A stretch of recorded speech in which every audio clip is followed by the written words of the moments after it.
Along the wall hung a dozen rope harnesses, each one tight and unfrayed. He cast his eye over the harness, his fingers twitching with the memory of having tied them, until finally he reached out and chose a ram's knot. Grunting a little with the effort, he lifted the harness off the wooden hook and went to the stalls. Swiftfoot and Svegjut whickered as he passed. Impatient to be let out into the yard, he called Sivput the gelding with a whistle, and then let him in to where the leather collars hung. Once the horse was dressed, Iril brought him outside, shading his own eyes against the change in light. Siegfried had loaded the dray with shovels and drawn it up by the gate. His shirt was soaked with sweat. His childhood in the city had not left him well prepared for farm work, and he stooped with exhaustion as he drew the cart into position to be harnessed.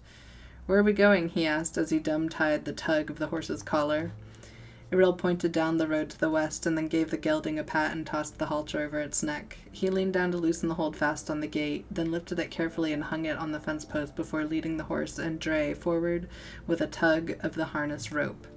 He kept a tight hand on it. The ram's knot would give Svivput strength to pull the load when the cart was full, but for now it only made him headstrong. Siegfried closed the gate and followed along a few steps behind. The road was rough, holed by hoofprints and stranger spores. After they had been walking for a while, they saw a man ahead, leading a donkey-drawn cart. Iril gave the lead a tug, letting Svivput go more quickly, and they soon drew up close enough to see that it was Alren, who worked the farm on the other side of Slow Creek. "Morning find you," Alren said, touching the brim of his hat and tugging it. Iril touched his hat in response. "And you," he said. He gave the lead a pull to slow the horse and found himself breathing harder than he was used to. His years had mostly spared his strength, but he had lost much of his wind. "You saw it too, I suppose?" Iril, not Israel. Iril nodded. "And there's been men this way, looks like." Alren pointed to a break in the fencing at the side of the road. Beyond it, the wheat had been trampled and torn from the ground, the heads broken and kernels scattered. Or almost men, only the Margrave's beasts would eat plain rye, and before harvest time too. "People will eat the same as pigs if they're hungry enough." "That's true as you say it," Alren said, nodding. "That's not your fence there, is it?" Iril shook his head. "My hide ends back at the crooked tree." "Didn't think so. Never saw your fence in such a state." The wind, which had been blowing from the south all morning, had shifted to the west. It brought the smell of warm cast, acrid and sulphurous. It grew stronger as they kept walking, passing beyond the fenced land and into marshy country. Finally, they began to see the first drops of worm cast, pats of manure about a hand around that were fibrous like a horse's droppings, but dark, oily, and resinous. Iril and Siegfried gathered them as they passed. Each drop clung to the seasoned man's gloves, needing a hard shake to fall into the cart. The largest concentration lay ahead, in a pile about a cowhide around that had fallen on a stretch of peat land at the edge of the marsh. 2 more men with carts were standing at the side of the road, having come from the opposite direction. One Iril knew as Carton, a brinker whose tiny strip of land stuck just outside the marsh, and the other he did not know at all. Both touched their hats as he and Alren arrived. "Fair morning," Carton said. He was thinner than he was the last time Iril had seen him, sometime in the winter. "To you," Iril said. Alren looked back the way they had come, then further down the road. "Do either of you claim a stake by law in this find?" he asked. After a moment, the 2 men shook their heads. "Then I propose we divide equal stakes. Do you all agree?" Karchin and the other man both looked to Iril. After a moment he nodded, took his shovel from the cart, and began to walk towards the worm cast that had fallen. The others followed him as they walked first across the spongy peatland and then through the thick shit, which reached nearly to the tops of their boots by the times they were at the center of it. Once they clasped hands and then turned away from one another, walking towards the edge of the worm cast and drawing their shovels behind them to quarter it. Siegfried brought his shovel and they began to work, separating sticky spadefuls from the pat and ferrying it back to their carts. As they were both bringing loads to the carts, Siegfried cleared his throat. "There's something I need to talk to you about," he said. Iril grunted, leaving the shovels high to drop the worm cast into the cart. "And now's the time, is it?" Well, I guess it's as good as time as any, but I couldn't wait any longer. With the harvest coming, I mean. Errol planted the shovel on the ground and leaned his weight on it, catching his breath. And so? Well, I suppose you know that I've known Niv. I've known your daughter a long time, and well, perhaps you know already. And that a goldsmith's son was working as a seasoned man because he needed the coin, Errol said. Siegfried was silent for a moment. Yes, of course, he said. And, well, the thing is, I'd like to marry her. I'd like to marry your daughter, to marry Niv. Well, Errol said, I suppose I could talk to Niv about this. She feels the same as I do, sir. I'm sure she does, but I'll talk to her just the same. Siegfried laughed nervously. Of course, I only meant... Errol held up his hand. There was a sound he couldn't quite identify, something out of place. After a moment he realized it was a voice, quietly chanting, 10 little men all in a ring, 10 little men bow to the king. He closed his eyes, and he turned his head slightly from side to side, still listening. 10 little men dance all day, 10 little men hide at... Errol reached out and seized the boy by his shirt collar. Of course it was Tyrell, his son, his hand still splayed out in the dancing pattern of the charm. What are you doing here? Errol said. Your sister's sure to be beside herself. She didn't even go look for me, Tyrell said. He was a handsome boy, bit small for 10, but already bearing the lean, serious face of a man. A thatch of chestnut hair, his mother's legacy, fell over his eyes. I watched her before I followed you. She just went into the house. And you showed her, right? Errol said, frowning. But I need to come with you, Tyrell said. I have to start learning about things like this. I'll be a man soon enough, you know. Errol nodded slowly. So you will, he said. Well then, get in the cart and see if you can find any worm coal in that mess. Tyrell wrinkled his nose in distaste. What's worm coal? Errol held his thumb and forefinger about an inch apart. Shiny black balls, say this big. Burns purer than sea coal or charcoal. Might be we'll see what we find to Siegfried. We'll sell what we find to Siegfried's father. Is it just smiths that use it in their craftings, or is it wizards too? We could give it to Uncle Al. Or Alel. Uncle Alel. Could be we would if we find any. Now hop too. Charles' eyes widened, and Errol turned to see what he was looking at. More dragons were flying in from the east. Tyrell began coughing as they flew overhead. 1 for sorrow, 2 for joy, 3 for a wedding. Oh, counting, not coughing. 3 for a wedding. A moment later, another appeared on the horizon, and he laughed, a child again. And 4 for a baby boy. Errol looked over at Siegfried, who was blushing. He took a deep breath and went back to his work.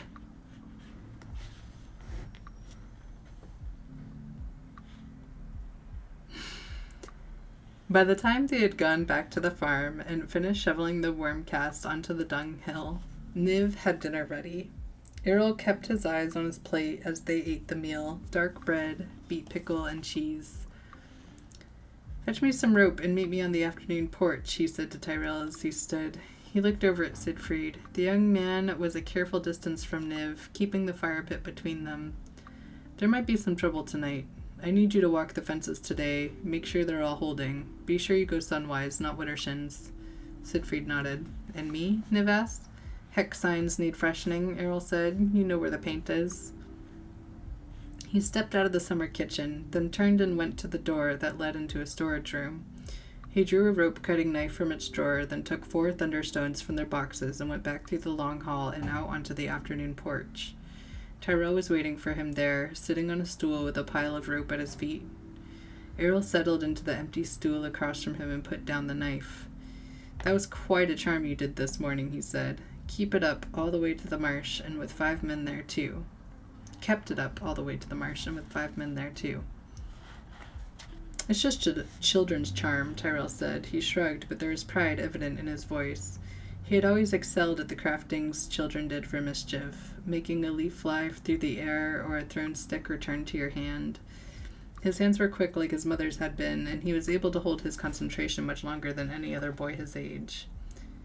Well, it's time you learned some proper crafts, Errol said. He gestured at the coil of rope. We'll start with knots. Do you know any of those? Tyrell nodded.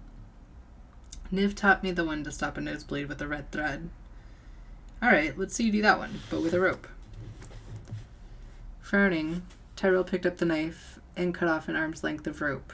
He drew it in a loop, and then crossed the standing part and brought it back up through the loop, drawing it tight. He regarded the knot for a moment and then held it up to his father.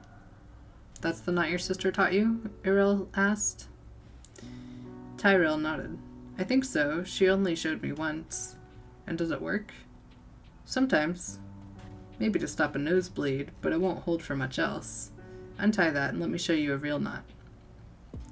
Tyrell held the rope out to his father, but Errol shook his head. No, I'll tell you what to do, and you tie the knot. Hold up the rope and let one end drop. The part you're holding is the standing part. Between that and the end is the bite. Do you have that? Yes, father, Tyrell said, rolling his eyes a little. Errol took a breath and went on. Drop the end under the standing part and bring it back over. Now draw it back through the loop you've made. That's the same knot I did, Tyrell said. It's not, and that's the difference between a knot that holds and one that betrays you. Now make a loop big enough to go over a cow or a horse's head. Mark the point where the loop closes, then tie the knot I just showed you right there. Now make that loop again so that it crosses just below the first knot, crosses under. Bring the end around and over the standing part. Now pass it under and up through the loop. Tyrell's hands moved hesitantly, finally pulling hard at the end. It slipped the length of the rope and has not vanished. Why can't you just show me? He asked. Errol shook his head. You have to feel it in your hands. Is that what makes a wizard? Tyrell asked, looking at his hands. Did Uncle Alel have clever hands as a boy? Try that knot again, Errol said. He repeated his instructions slowly, this time Tyrell's knot resolving into a figure 8. Do you see? That knot brings the loop closed, but the first one keeps it from closing too tight on the animal's neck. Tyrell frowned. That didn't feel like making a charm. It wasn't. Not yet. The craft comes from doing it right. From tying it so well that your hand moves the rope themselves, and you just step out of the way.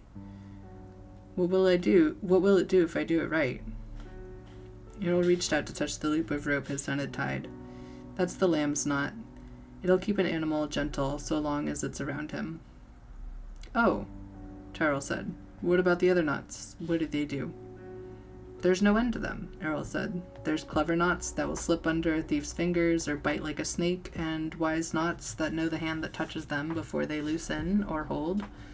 But you be careful, and not just with knots. When you work a craft, it works you too. He looked Tyrell in the eyes. Do you understand? Yes, Tyrell said after a moment. Errol held his son for a moment and stood there. Here, he said, placing his hands flat against Tyrell's elbows. Push against my hands as hard as you can, as though you were trying to spread your wings like a bird. Tyrell nodded and began to push. Errol had to work harder than he had expected to keep the boy's arms at his side, but after a few dozen heartbeats, Tyrell gave up. Now what? He asked. Errol released the boy's arms, and they rose up of their own accord, as though he had been charmed. He looked from one arm to another in amazement. Do you see now? Errol said. Whatever you craft, you're always pushing against something, and it pushes you too. I understand, Tyrell said, and in the deadly serious tone he used when he was trying to be grown up. He frowned. If I learned knots well enough, do you think I could do magic, like wizard magic? A wizard's just a crafter who doesn't make anything useful. Your ma'am could craft a candle that brought warmth to anyone in the home, a shoe that made a horse never stumble, and a jam that let you remember the day the berries were picked. That's magic enough. Tyrell said nothing. After a few moments he turned away, untied his knot, and began to tie it again, his brow furrowed. Errol watched him for a while and then stood. When it feels like a craft, you'll know. And when that happens, tie half a dozen or so more. There's like to be some noises tonight, and I want the cattle to stay in their places. When he went to the barn, he could see the work Niv had done repainting the hex signs. She had done them for years, since she had been about Tyrell's age, and while he could still discern the shapes of his originals underneath, they were clearly her work. Much more ornate, with his simple sunwheel shapes featured and filigreed, and more colorful as well. He admired them for a moment, and then took his spade to the northeast corner of the barn. He dug a hole a hand deep and then took from his pouch one of his 4 thunderstones, flat stones shaped like axe heads, which had been left buried in the ground where lightning bolts had struck, and sang, "Roll, thunder, roll, down from mountains tall, where lightning touched once, let never lightning fall." With hang time so soon past, the barn might as well be a box of tinder, and he had seen enough to expect fire in the sky tonight. He went sunwise from corner to corner, burying a stone and singing the charm at each one. When he rounded the northwest corner, he saw Niv up on the ladder, freshening the paint on the side's hex signs. When she saw him, she stopped her work and came down the ladder. "Did Siegfried talk to you this morning?" she asked. Earl frowned. "Did you not ask him that?" She laughed. "I think you scared him, father. I haven't seen even his shadow since dinner time." "Well, yes, he did talk to me. And?" He took a slow breath. "And you already know what he said, so what question could you have of me?" "Are you happy for me?" she asked, wrinkling her nose with exasperation. "Do you approve? Will you bless our wedding?" "This is not some fancy, then? You haven't just cooked him up a love apple or a twist your belt to get him hot?" Like her brother, she had always been skilled at the children's charms, and like her mother, hers had served to get the village boys running around after her like puppies. She crossed her arms. "Father, no, this is real. We both want this. And we..." He let her silence hang in the air. "Your ma'am could have taught you a crafting for that," he said quietly. "I haven't given you everything she would have, I know, but the wise woman owes me for winter corn. She could... It's what I want," Niv said. Israel nodded. "It's love then, truly?" "I don't know," she said. "His father is the best goldsmith in Rebenstad. We could craft a charm that would make me the most beautiful woman there is." He smiled. "You are the most beautiful woman there is." She smiled too, sighing. "I know, father, but really..." "And do either of you know any handfasts?" Niv shrugged. "Siegfried doesn't. I've tied a few with boys from the village, but, well, they weren't ever meant to last." She looked away towards the farmhouse and then back to him. I was hoping you could teach me the handfast you and Mother tied." Earl said nothing, holding his hands in front of him. He curled his fingers and then straightened them again slowly. "No," he said at last. "That's past me now, and besides, I needed your man to tie that." "Of course," Niv said. He let his hands drop and put them on his hips. "You know, when your ma'am and I were young and we spent our winter nights learning handfast, there was none of that sledding around a farm and village you have today." "I know, father. There are plenty of fine handfasts I could teach you, ones that will last you a lifetime." He brushed his hands against the front of his pants. "I've got to finish burying these thunderstones and then get on to my work. I'll see you at supper." When he passed by the porch, he saw that Tyrell was not there. There were about a dozen knotted harnesses lying abandoned on the ground, the first few tangled messes, the rest perfectly tied to lamb's knots. He sighed and set up to find how Siegfried was doing with the fence. He followed the fence's circuit until he heard voices ahead, one a young man's and one a child's, answering the question of where Tyrell had gone. Irel looked at his hands and began to move them, stiffly at first, to do the charm his son had done that morning. He had not crafted it since he himself had been a boy, but he found his fingers remembered the motions, held up flat and then turned inwards, then coiled into a ring, bowing, dancing, tucked away into fists as he quietly chanted the charm. 10 little men standing straight, 10 little men open the gate, 10 little men all in a ring, 10 little men bow to the king, 10 little men all day, 10 little men hide away. Earl could feel the craft working through him as he did the charm, and unlike his son, he did not need to repeat it to keep it going. Siegfried was leaning against the fence, his face covered with dust and his shirt damp with sweat. Tyrell sat on the fence post, curled like a gargoyle as he interrogated the young man. "Will you and Niv live in Rebitstad?" Tyrell was asking. "I expect we will if we get married," Siegfried said. "Is it a big place? Are there wizards there? Did you ever see my uncle there?" Siegfried turned to look at the boy. "He passes through from time to time, and it's not as big a place as some, but it's bigger than others, bigger than your village." "Does it have a schoolhouse?" "Several." Tyrell nodded sagely. "In the schoolhouses there, do they just teach you children's crafts, or do they teach you to be a wizard?" "I don't know," Siegfried said. He held his fingers splayed out in front of him. I was never in a schoolhouse. I was apprenticed as soon as I could hold a graver. Every time my hands grew, my father wept. He was silent for a moment. But you don't need a school to teach you crafting, or your uncle for that matter. I'm sure your father could teach you anything you might want to know. Father? Tyrell asked. All he ever does is farm crafting. He doesn't even do knots because of his fingers.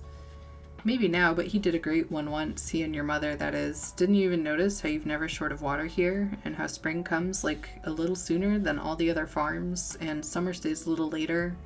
Fruits ripen without rotting and keep without spoiling. That's from the handfast they tied at their wedding. It bound them to each other in a way no other handfast had ever done. Bound them to this farm and to them, bound even time itself. My father said it was the finest working he ever saw, as great as anything that Margrave or Thaumaturge ever did. Thaumaturge.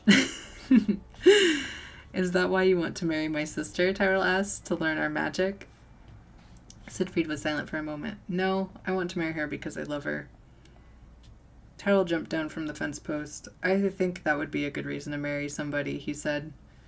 A growing noise had been coming from up the road, and now it resolved itself into the tread of dozens or hundreds of men marching together in ragged rhythm, soldiers, as many leaning on their spears as carrying them, and each with a hold coin sewn over his heart to protect him.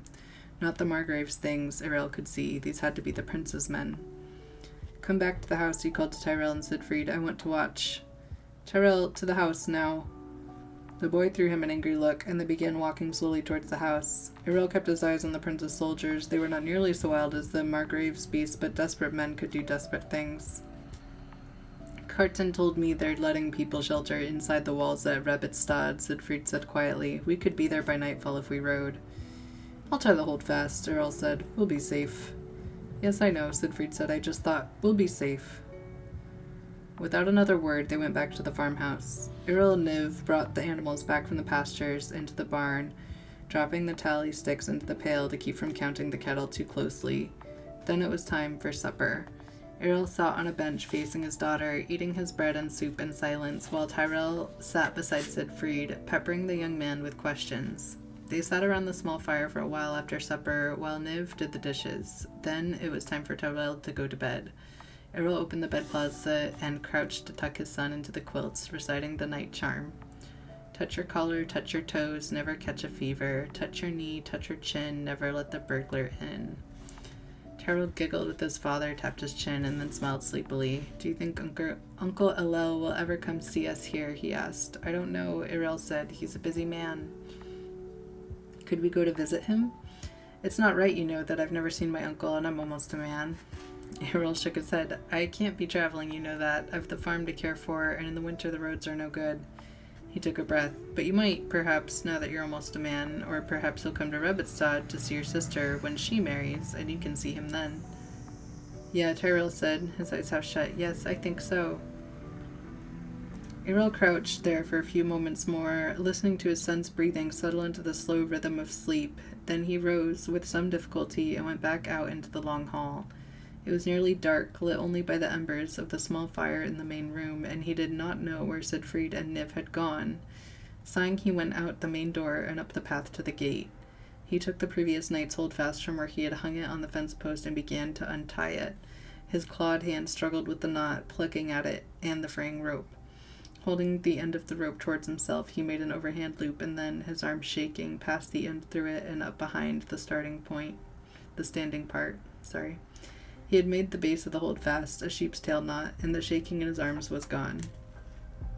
By the time he passed the end down through the loop again, his fingers were softening like butter, and he began to more fully elaborate the knot. A few more twists and loops, and he had made a holdfast that would hold against the Margrave and the Thumagerd both, but he did not stop. The rope danced in his hands, twisting around and around itself and slipping over and under the loops he had made, and he knew that if he only kept on going, he would tie a knot that would be greater even than the holdfast he and Elise had made, a knot that would hold everything just as it was, bind them all, and all hold fast against time and chance. He held the end of the rope in his hands and took a breath. The night passed, as all nights eventually do, but it never grew very dark, with spells, lightning, and dragonfire lighting the sky. Unable to sleep, Errol went to the summer kitchen, kicked at the coals in the fire pit until he exposed a glowing ember and lit a candle from it. Then he went to the storage room and hauled up the trapdoor to the cellar, going down carefully down the stairs. In the dim light of the candle, it took him a while to find what he was looking for. A few jars of blackberry jam, hidden away in memory of the day he and Niv had gone foraging in the bush, and Elise had preserved the few berries that they had brought home. He went back upstairs and sat on the bench by the cold ashes of the fire, licking the dark jam from his fingers.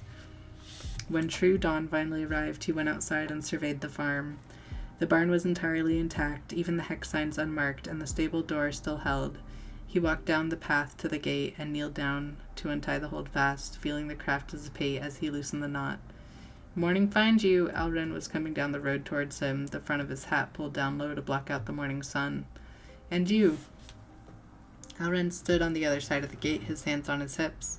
"Did you hear? The prince's men prevailed, if you can believe it. Why, they say that Thumagurge himself took part in the battle."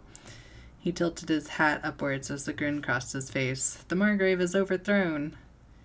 Errol undid the last loop and hung the now slack rope on the fence post. He stood up and nodded slowly, brushing the dirt from his knees. "Well, there's that."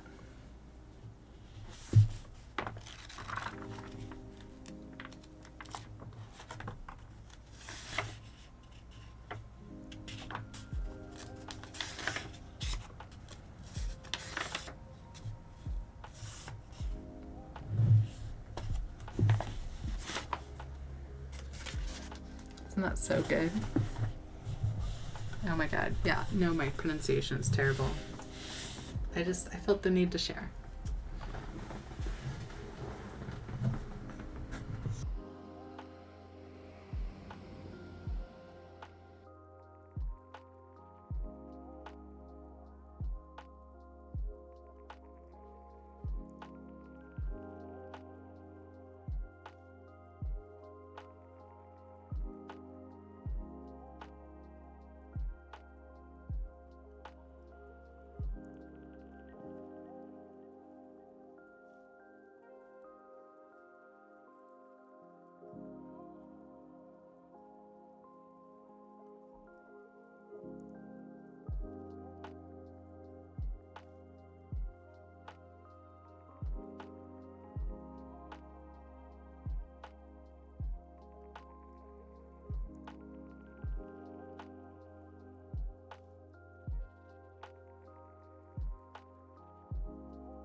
Get some banana bread, and then we're gonna read some more stories, yeah?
And Chili Lily.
Mm.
The real slug slime is time.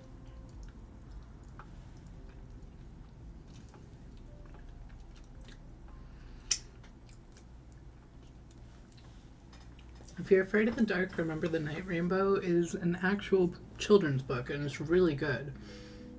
We can order it on Amazon. But I personally have a very special copy that was hand drawn specifically for me, so I don't need anything else. My copy is obviously the best copy, and it's the best children's book. So I would recommend you go on and read that. Oh goodness, does the banana bread truly hit? Thank God. Okay.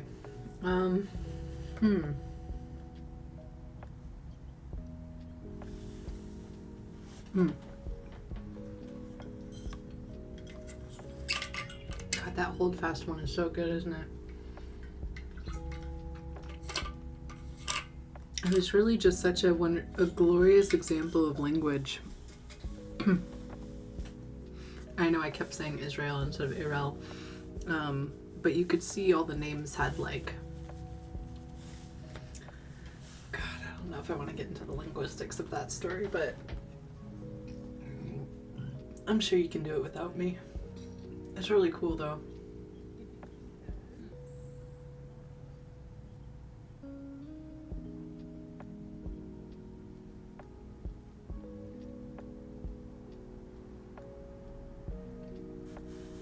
Yeah, part of this is like the Ren bowl should never get that full.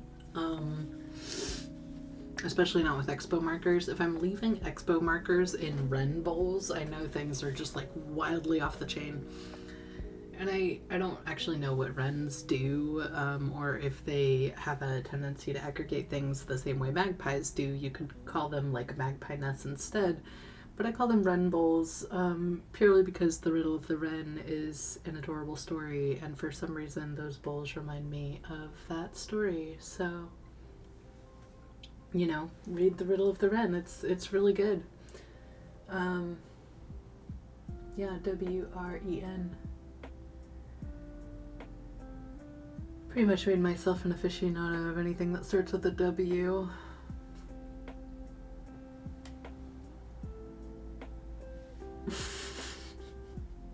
Yeah, I know I'm full of shit.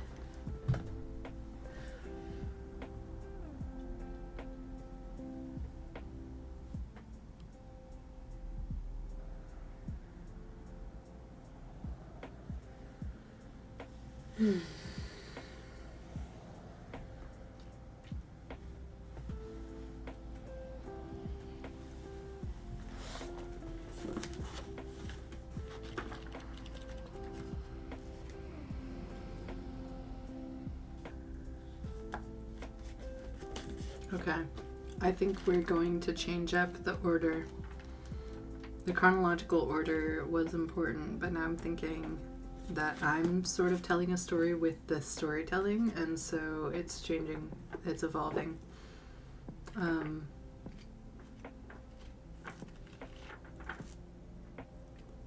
But we're gonna read this one next, and we're gonna read it next because I recommended everybody go read The Power by Naomi Alderman or watch the Amazon TV adaptation with Toni Collette, and it was really good. But this is a like elaborate phantasmagorical version of The Power that I think anyone would just really enjoy hearing. And it's what brought me to create the Storytime channel in the first place. And since I pulled out the book, I decided to read all my other favorite ones out of the book, you know, so it opened this whole Pandora's box situation. But this next story is really the main reason that I'm doing it. So I'm going to give it its own episode, and also it is incredibly long, which is why I needed to eat the bread, and we're gonna do some more, like we're gonna get some hot tea or something, because it is a long story. It's really good, and this is a beautiful and also quick and dirty way to introduce you to concepts and themes surrounding gender, power dynamics, and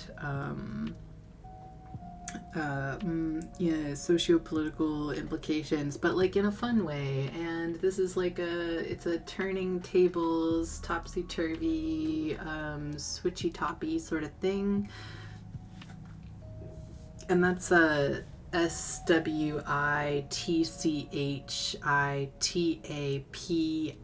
switchy toppy. It's totally, no, I'm just kidding, I made that up. So yeah, I was saying switchy toppy, like I'm switching it around. And this story is just so good. So you're gonna love it. This is the upcoming episode of Storytime. It is just a absolute delight. Trans lesbians rejoice. This story is for you, and we will talk soon.